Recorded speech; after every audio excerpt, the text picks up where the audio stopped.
The Department of Corrections under fire again. An injury behind bars is raising questions. Family members and state senators want to know why officials can't put a stop to it. One inmate involved in nearly a dozen incidents behind bars. Good evening. I'm Jennifer Griswold. And I'm Craig DeGrelli. Convicted killer Nikko Jenkins injured himself yet again. Now prominent state senators are asking, how does this keep happening and where's the supervision? Senior reporter Jake Wazakowski is live with the latest tonight. Jake.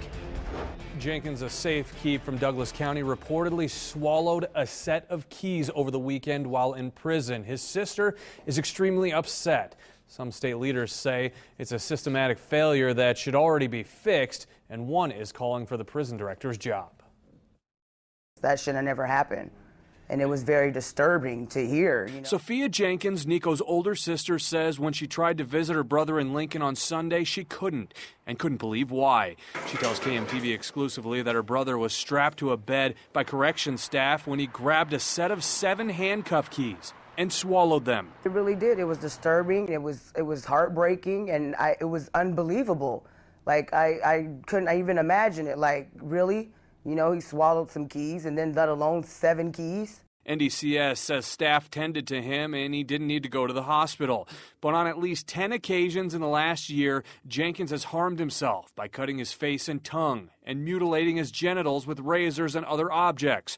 One item he used to cut his penis was a guard's badge. Because it touches something deep down inside. Senator Ernie Chambers says prison director Scott Frakes should resign because an inmate with mental illness shouldn't continuously be able to get materials that belong to guards to hurt himself. When it happens this many times, it establishes a pattern, and any competent director of a department would never let it happen. What can happen to an individual? Senator Chambers and Senator Bob Christ are part of the Judiciary Committee that investigated his case.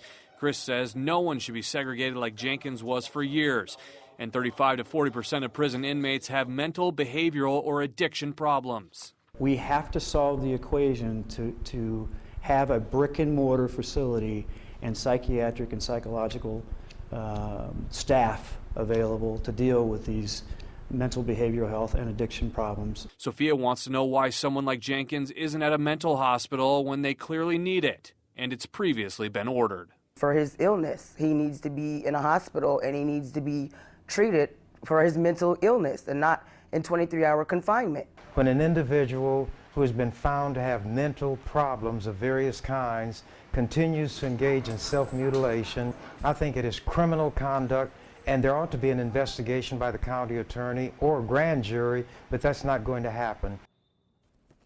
The Department of Corrections and Director Scott Frakes declined multiple interview requests for this story.